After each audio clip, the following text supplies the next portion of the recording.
నమస్తే, welcome to Aadya media. నేను మీ స్వర్ణ. ప్రస్తుతం మనతో పాటు ఉన్నారు పొలిటికల్ అనలిస్ట్ అడిసిమిల్లి శ్రీనివాసరావు గారు. నమస్తే అండి శ్రీనివాస్ గారు.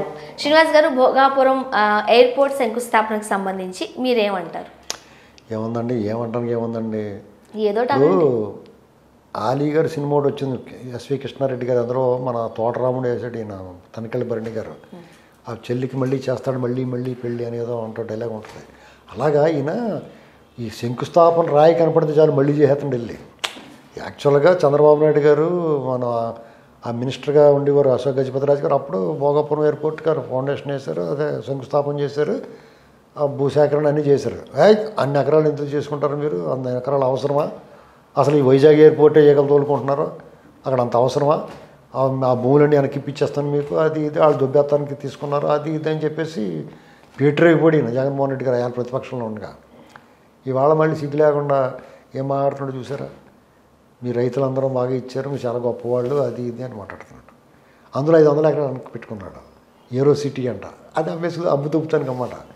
అంటే ఎంత దారుణంగా మాట మార్చడానికి కానీ మాట ఏమైనా జనం మర్చిపోతారనుకుంటారు ఏంటండి? నాకు అర్థం అవుతుంది ఆయనతో. ఇక్కడ ఏం జరుగుతుందంటే విఎంఆర్డిఏ అని ఏదో చేశారు, అంటే వైజాగ్ నుంచి భోగాపురం వరకు 6 లైన్ రోడ్ అని పెట్టేసి ఆ చుట్టుపక్కల వాళ్ళ తాలూకాలు భూములు ఉన్నాయి, ఎయిర్పోర్ట్ రోడ్డు అది ఇది. ఇప్పుడు శంషాబాద్ రోడ్ అని చెప్పేసి అలాగా పేరు చెప్పుకుని అమ్ముకుంటారు భూములు. అలాగా మార్కెట్ అమ్ము దెబ్బదామని ఈయన అలాగే సీన్ అయిపోతుంది. ఇక్కడ అలాగ ఉండదు. వైజాగ్ క్యాపిటల్ అన్ని గింజుకో, అక్కడ ఎగ్జిక్యూటివ్ క్యాపిటల్ పెట్టడానంటాం. 3 రాజధానులు ముదరష్టం అయిపోయింది కదా, కోర్టులో ఆ చేయని ఉమ్మేసిన తర్వాత ఇప్పుడు మళ్ళీ కొత్త పాట ఏం మొదలెట్టాడు, వైజాగ్ క్యాపిటల్ అంటున్నాడు. కారణం ఏంటి? వీళ్ళందరూ భూములు కొన్నారు అక్కడ, ఆ కొన్న భూములు అమ్ముకోవాలి కదా. ఆ కొన్న భూములు అమ్ముకోవడం కోసమే ఈ రాజధానిలో ఎత్తుకాడ. ఇప్పుడు నేను ఎక్కడే ఉంటాను, కాపురం నువ్వు ఉండే ఏం పీకుతావు అక్కడ? ఏమవుద్ది? కాపురం ఉంటే సంవత్సరం తర్వాత ఇంటికి పంపించేస్తారు కదా, అక్కడ ఏముంది? అది అందరికీ అర్థమైపోయింది. అంచేత అక్కడ మటాష్ అయిపోయింది రియల్ ఎస్టేట్, అక్కడ డబాల్ ఉంది. ఇప్పుడు దాన్ని పెంచడానికి విశ్వ ప్రయత్నం చేస్తున్నారు అక్కడ, అవట్లా. కాబట్టి ఇది మాట మార్చడం, ప్రజల్ని మభ్యపెట్టడం, ప్రజలు ఏం చెప్పినా నమ్ముతారని ప్రజల పట్ల ఉన్న చులకన భావం. అది ఒకసారి చేస్తే బాగానే ఉంటుంది, మళ్ళీ మళ్ళీ చేయడంలో అసలు వీళ్ళ అంతరార్థం ఏంటి అనేది ఒక అంతరార్థం ఏం లేదండి. ఇప్పుడు ఏం ఉసిపోక ఏం పని లేకపోతే ఏం చేస్తారు? పని లేనివాడు పిల్లతాలు కోరికేట అంటారు కదా, అలాగా వాళ్ళకి ఏం ఉసిపోవట్లేదు. ఏం చేస్తాడు? అది ఎజెండా లేదు ఆయనకి. ఎన్నికలకి వెళ్ళాలంటే, రేపు లాస్ట్ టైం ఎన్నికలకి వెళ్ళాలంటే ప్రత్యేక హోదా, పోలవరం కట్టిస్తాను, లేకపోతే అవినీతి చేసేవాళ్ళు అమరావతి ఇంకా బాగా కట్టిస్తాను, ఒక ఎజెండా ఉంది ఆయనకి. మద్యపాన నిషేధం చేస్తాను, ఎన్నికలకి వెళ్ళడానికి నాకు ఓట్లు వేయమని అడగడానికి ఒక ఎజెండా ఉంది. ఇప్పుడు ఏ ఎజెండా ఉంది? ఏ మాట పెట్టుకుని వెళ్తాడు ఎలక్షన్కి? నాకు ఓటు వేయమని. ప్రత్యేక హోదా అనుకో, ఆదలపాచు అంటారు. ప్రత్యేక హోదా తేలేపోడు కదా, మద్యపాన నిషేధం చేయలేకపోడు కదా, అరాచకం చేయాడు, అమరావతిని ఆగమాగం చేశాడు. ఇప్పుడు ఏమని వెళ్తాడు? అందుకే వైజాగ్ రాజధాని, నేను ఎగ్జిక్యూటివ్ క్యాపిటల్ అంటాడు. ఏంటి ఉత్తరాంధ్రలో అన్న ఆయన ఉద్దేశం రాయలసీమలో నాకు బాగానే ఉంటుంది, కోస్తాంధ్రలో గట్టా కొంచెం ఓటు బ్యాంక్ మన డబ్బులు ఇచ్చిన వాళ్ళు వేస్తారు మనకి, ఉత్తరాంధ్రలో టీడీపీ బలపడకుండా టీడీపీని దెబ్బ కొడితే చాలు అనుకుని ప్రాంతాల మధ్య చిచ్చు పెడదామని చూశాడు. ఆ ఎత్తు పారలేదు. మన ఎమ్మెల్సీ ఎన్నికల్లో తెలిసిపోయింది ఆ మ్యాటర్, అయిపోయింది సీన్. ఓకే. కాబట్టి ఇక ఏమవుద్దంటే జగన్మోహన్ రెడ్డి గారికి ఏ దారి లేదు. ఈ ఆశ అడియాస, ఈ దారే మణిపూస, బతుకంతా అమావాస, లంబాడోళ్ళ రామదాస అని ఒక పాట ఉంది. అది పరిస్థితి. ఆ పాట పాడుకోవాలంతే. ఓకే. రాష్ట్రంలో రకరకాల సమస్యలు ఉంటే వాటన్నిటినీ పక్కన పెట్టి ఓన్లీ భోగాపురం మీదే ఎందుకు ఫోకస్ చేస్తున్నారు అనేది ఒక డౌట్ఫుల్ అయినా. డౌట్ ఏం లేదండి. అక్కడ ఆ చుట్టుపక్కల ఉన్న భూములు వాళ్ళు ఉంటాయి, అమ్ముకోలేయి. అది మెయిన్ కాన్సెప్ట్. వీళ్ళు ఎదటోళ్ళు ఇన్సైడర్ ట్రేడింగ్ చేశారన్నారంటే వీళ్ళు చేసినట్టు, ఎదటోడు పలానా దాంట్లో దొబ్బేయడు అన్నారంటే వీళ్ళు దొబ్బేస్తున్నట్లు లెక్క. ఎందుకంటే వాళ్ళు తేరుకునే లోపల వాళ్ళ మీద బురదేస్తారు వీళ్ళు. ఇది బాగా అలవాటు పడిపోయారు వీళ్ళు ఫస్ట్ నుంచేది. పచ్చి అబద్ధం మాట్లాడడానికి ఏమాత్రం సంకోచం లేకుండా, నదురు బెదురు లేకుండా అబద్ధం ఆడగలిగిన వ్యక్తి ఎవరు ఉన్నారంటే జగన్మోహన్ రెడ్డి గారు. ఏమీ సంకోచించడం ఆయన. నాకు మీడియా లేదంటున్నాడు ఆయన ఆ వేదిక మీద. సాక్షి మీడియా ఎవరిదండి? అసలు ఎవరు నమ్ముతారా అలాంటి మాటలు మాట్లాడితే? అలాంటి మాటలు మాట్లాడవచ్చు అసలు? చంద్రబాబు గారు వాళ్ళ ముఠ, దుష్ట చతుష్టయం, అసలు ఆ పార్టీ వాళ్ళే ఆయన సహకరించట్లేదు ఒక రకంగా చెప్పాలంటే. ఇంక మళ్ళీ ఇంకో ముఠ మీడియా ఎవరికి ఉంది? బలమైన మీడియా ఎవరికి ఉంది? ఇప్పుడు ఎవరి కోసం విశ్రాంత ఐఏఎస్ అధికారులు గట్ట వచ్చి మాట్లాడుతున్నారు? ఇది జనాలు కొంచెం అన్నా అబద్ధం ఆడితే అతికినట్టు ఉండాలి, గోడ కట్టినట్టు ఉండాలి. ఇది అబద్ధంలో బాబు పచ్చి అబద్ధాలు ఆడుతున్నాడు, ఇలా మాట్లాడుతున్నాడు ఏటో అనుకున్నా మాట్లాడుతున్నాడు అతను. ప్రతి విషయం ఏదో రకంగా మసిపూసి మాట్లాడికే చేస్తామే. బురద చల్లటం కార్యక్రమం కింద పెట్టుకుంటే ఏమవుతుందంటే జనాలు కొన్నాళ్ళు పోయిన తర్వాత ఇప్పుడు విశ్వసనీయత, మాట తప్ప మడం తప్ప ఇలాంటి మాటలు మాట్లాడతారు వాళ్ళు. వీటిల్లో వీళ్ళకి అసలు విశ్వసనీయత లేదురా బాబు, ఇతను నమ్మదగిన వ్యక్తి కాదు అనేటువంటి ప్రజలకు స్పష్టంగా అర్థమైపోయింది. ఇంకా వాళ్ళకి రాజకీయంగా అటువంటి వాళ్ళు మనలేరు. మీరు గెలవచ్చు, ఓడిపోవచ్చు. ఒక ఎలక్షన్లో ఓడిపోతారు, ఒక ఎలక్షన్లో గెలుపుతారు. కానీ మీకు క్రెడిబిలిటీ ఉండాలి, మీకు చరిత్ర ఉండాలి.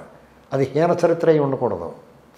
ఇప్పుడు చంద్రబాబు గారు ఉన్నారు, హైటెక్ సిటీ కట్టాడరా, సైబరాబాద్ నిర్మించాడరా, ఇంకుడు గుంతలు అన్నాడరా, జన్మభూమి అన్నాడరా, నీరు మీరు అన్నాడరా, పచ్చదనం పరిశుభ్రత అన్నాడరా, మొక్కలు నాటించాడరా, ఇలాంటివి ఏదో ఒకటి ఉంటుంది ఆయన చెప్పుకోవడానికి. డ్వాక్రా పెట్టాడరా, బిల్ క్లింటన్ తీసుకొచ్చాడరా, ఇలాంటివి ఏదో ఉంది ఆయనకి. బాలయోగి గారిని స్పీకర్ని చేశాడు, కలాం గారిని ఏమో రాష్ట్రపతిని చేశాడు, కేవీ నారాయణన్ గారిని చేశాడు, వాజ్పేయి గారు 2 సార్లు మద్దతు ఇచ్చాడు. ఇలాంటివి ఉంటాయి చెప్పుకోవడానికి. ఈయనకేముంది చెప్పండి?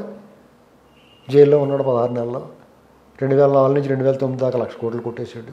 ఇలాంటివి చెప్పుకుంటున్నారు. ఇది హీన చరిత్ర. అది పరిస్థితి తేడా. ముఖ్యంగా గత ఎన్నికల్లో నవరత్నాలు అంటూ వచ్చిన వైఎస్ఆర్సీపీ ఒక రత్నాన్ని కూడా అమలు చేయడంలో సక్సెస్ కాలేదు, కంప్లీట్గా విఫలమైంది అనేది ప్రధాన ప్రతిపక్షాల ఆరోపణ. ప్రజలు కూడా కొన్ని పథకాల పట్ల పెదవి విరుస్తున్నారనే చెప్పచ్చు. ఏమంటారు? ఇప్పుడు సంక్షేమం ఉందనుకోండి, పథకాలు కానీ సంక్షేమం కానీ ఏదైనా సరే గతంలో ఉంది, ఇప్పుడు ఉంటుంది, రేపు కూడా ఉంటుంది. అంతే. ఎవడు బాబు సొమ్మెత్తాడండి ఎవడన్నా? ఇప్పుడు వచ్చేవాడు రేపు వద్దన్నా ఇంతకన్నా బాగా ఎత్తామని చెప్తాడు. జనాలు దీని గురించే ఓట్లు వేస్తారనుకుంటే వాళ్ళకి ఆప్షన్ ఉంది కదా. ఇంకొకటో వీళ్ళకన్నా 10 రూపాయలు ఎక్కువ ఇస్తానంటాడు. అప్పుడు ఏం చేస్తారు? కాబట్టి అది పెద్ద ఇష్యూ కాదు. ఎవరి కోసం పెడతావు? మీకు ఎవరన్నా కానీ వాళ్ళు బాబు సొమ్ము పెడుతున్నారా?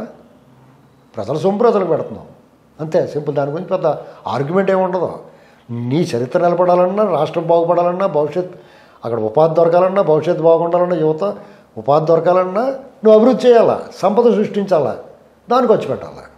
అవన్నీ మానేసి నువ్వు అప్పులు చేసేసి ఏదో పథకాలు ఇచ్చేస్తున్నాను, నేను 90% పూర్తి చేశాను అదంటే ఎవడో ఊరుకోడు. ముఖ్యంగా రాష్ట్ర పరిపాలన అనేది ఇటు ఎమ్మెల్యేలతో, మంత్రులతో కూర్చుని మాట్లాడుకుని డిస్కస్ చేసుకుని పరిపాలన కొనసాగిస్తూ ఉంటారు అనేది జనరల్గా చెప్పుకునే మాట. బట్ జగన్మోహన్ రెడ్డి గారు ఏకపక్ష నిర్ణయాలు తీసుకుంటారు. తను రాత్రి ఏదనుకుంటే ఉదయానికి అది అమలు చేయాలి అనే ఆలోచన ధోరణితో ఉంటారు అంటూ కొంతమంది వైఎస్ఆర్సీపీ నేతలే మనం బయట పెడుతూ ఉన్న విషయం మనం చూస్తున్నాం.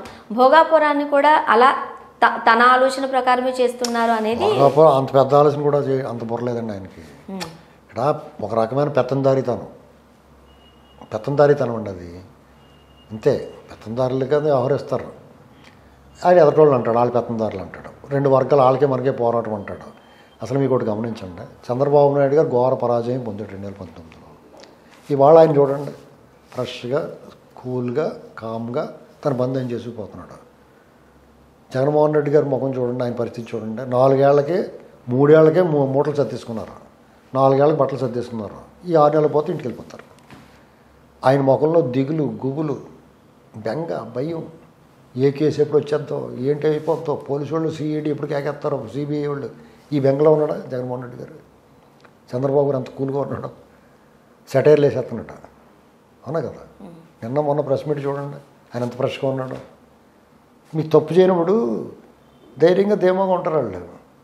ఏ కర్ర నగ్గుంటే ఆ కర్రే కాలుతుంది, అర్థమైందండి? ఈ కర్రకి అగ్గుంటే ఇంకో కర్ర కాలదండి. అదే జరుగుతుంది అక్కడ.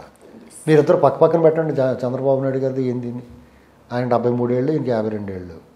ఎవరు హ్యాపీగా, ఉత్సాహంగా, ఉరకలేసే ఉత్సాహంతో ఎవరున్నారో మీకు అర్థమైపోతుంది. థ్యాంక్ యూ సో మచ్ అండి.